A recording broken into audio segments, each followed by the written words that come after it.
हाय friends, नमस्कार। Welcome back to divine talks with Nitin, जहां पर मैंने स्टार्ट की हुई है जी रीडिंग ऑफ श्री शिव महापुराण।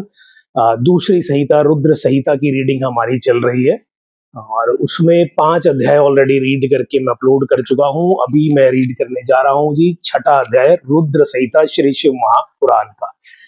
तो चले जी शुरू करते हैं। और शुरू करने से पहले आप सबसे यही विनती, यही रिक्वेस्ट कि प्लीज हमारे channel divine talks with Nitin को ज्यादा से ज्यादा सब्सक्राइब करें और अपने फ्रेंड फैमिली सर्कल में भी कहें to subscribe the channel. Videos को लाइक करें और शेयर जरूर करें। छठवां अध्याय, ब्रह्मा जी द्वारा प्रकृति के 25 तत्वों का वर्णन। ब्रह्मा जी बोले, हे ब्रह्मन, तुमने लोक कल्याणकारी यह बड़ा ही उत्तम प्रश्न किया है जिसे भगवान विष्णु भी नहीं जानते। महाप्रलय के समय सब स्थावर जंगम के नष्ट होने पर जब सूर्य ग्रह ताराओं से रहित होकर सब अंधकारमय हो गया था और चंद्र, दिन रात, अग्नि, वायु, पृथ्वी, जल कुछ भी नहीं रहा था, प्रधान आकाश और अन्य तेज भी शून्य हो गया था, तब सुई से भेदन करने योग्य निरंतर घोर अंधकार में वह एक सद ब्रह्म ही था जिसको सत कहते हैं। जब सत असत स्वरूप कुछ भी नहीं रह गया और जिसको योगी निरंतर हृदयाक्ष में देखते हैं, जो मन वाणी से परे, इंद्रियों के विषय से रहित, नाम और वर्ण रहित, स्थूल तथा सूक्ष्म भी नहीं है, जिसमें ह्रस्व, दीर्घ एवं लघु, गुरु, घटना, बढ़ना कुछ भी नहीं होता। श्रुति भी जिसकी सत्ता को चकित होकर कहती है, वह सत्य, ज्ञान और अनंत स्वरूप तथा परमानंद परम पुरुष है, जो ज्ञान में और शोभा युक्त है, जो अमूर्त पर तत्व है, वही सदाशिव की मूर्ति है। इसी को पंडित अर्वाचीन और प्राचीन ईश्वर की मूर्ति कहते हैं। उसने अपने शरीर से स्वच्छंद शरीर वाली, कभी नाश न होने वाली शक्ति प्रकट की। वही प्रधान प्रकृति, वही गुणवती माया और वही विकार से रहित बुद्धि तत्व जननी माता कहलाई। वही शक्ति अंबिका प्रकृति, संपूर्ण लोकों की ईश्वरी, त्रिदेवों की माता, नित्य और मूल कारण कही गई, जिसकी 8 भुजाएं हैं और जो विचित्र मुखों वाली तथा शुभ्रा है। अचिंत्य तेज से युक्त, सबको उत्पन्न करने वाली, वही अकेली, वही माया संयोग से अनेक प्रकार की हो जाती है। और शिव शंकर जिनका कोई ईश्वर नहीं है, वही पर पुरुष ईश्वर को जो शिर गंगा को धारण किए, ललाट पर चंद्रमा धारण किए और त्रिनेत्र वाले हैं, जिनके 5 मुख और 10 भुजाएं हैं, जो त्रिशूलधारी, प्रसन्न चित्त, कपूर के समान गौर शरीर एवं भस्म लगाए और काल स्वरूप भगवान है। उन्होंने उस शक्ति को साथ लेकर शिवलोक नामक क्षेत्र की रचना करी। उसी उत्तम क्षेत्र को काशी कहते हैं, जो परम मोक्ष को देने वाली और सर्वोपरि विराजमान है। उस क्षेत्र में परमानंद स्वरूप शिव पार्वती शक्ति सहित निवास करते हैं। हे मुने, प्रलय काल में भी वह क्षेत्र शिव पार्वती से रहित नहीं होता और इसी से उसको अविमुक्त कहते हैं। धनुषधारी शिवजी ने पहले इसमें एक आनंद वन बनाया था। उस आनंद वन में शिव के रमण करते रहने पर, हे नारद जी, उन्हें किसी दूसरे पुरुष के निर्माण की इच्छा हुई और उन्होंने सोचा कि हम इसका भार किसी दूसरे को देकर शांति से काशी में केवल शयन करें।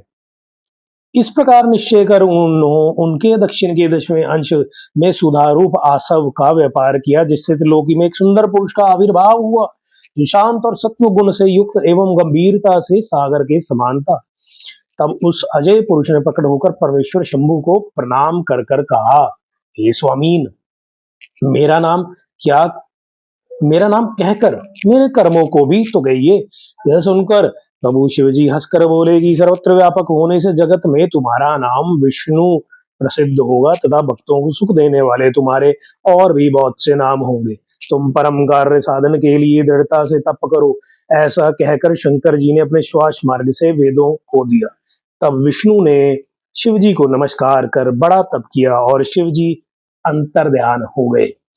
विष्णु ने 12,000 दिव्य वर्ष तक तप किया, किंतु तब से अब तक उन्होंने अपने मनोरथ कल्याणकारी शंभु का भी दर्शन न पाया। जब उन्हें इसकी चिंता हुई तो शिवजी ने यह शुभवाणी उत्पन्न की कि तुम अपने संशय को दूर करने के लिए फिर तप करो। विष्णु ने फिर बहुत दिनों तक घोर तप किया। तब शिव जी की माया से विष्णु के शरीर से अनेक प्रकार की जलधाराएं निकली और वह सब जल शून्य में व्याप्त होकर फिर ब्रह्म रूप हो गया, जिसके स्पर्श से पापनाश होते हैं। फिर तो वे पुरुष विष्णु जी थक कर प्रसन्नता से बहुत काल तक मोहित हुए और स्वयं ही उस जल पर सो गए।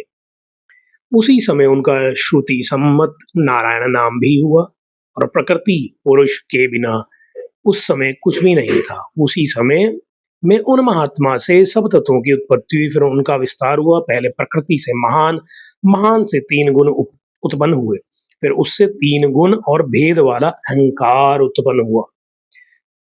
उससे तन्मात्रा, शब्द, स्पर्श, रूप, रस और गंध, पंचभूत पृथ्वी, जल, तेज, वायु और आकाश प्रकट हुए और उससे नेत्र, कान, नाक, जीवा तथा त्वचा आदि ज्ञान इंद्रियां तथा वाणी, हाथ, पैर, गूदा और उपस्थ ये कर्मेंद्रियां उत्पन्न हुई। इस प्रकार पुरुष के बिना यह सब प्रकृति का जड़ रूप कार्य हुआ, जो सब तत्व शिव जी की इच्छा से 24 प्रकार के हैं। ये सब एकत्र होकर ब्रह्म रूप जल में सो रहे। इति श्री शिव महापुराण द्वितीय रुद्र संहिता का 6वां अध्याय समाप्त। तो ये था जी 6ठा अध्याय श्री शिव महापुराण रुद्र संहिता का।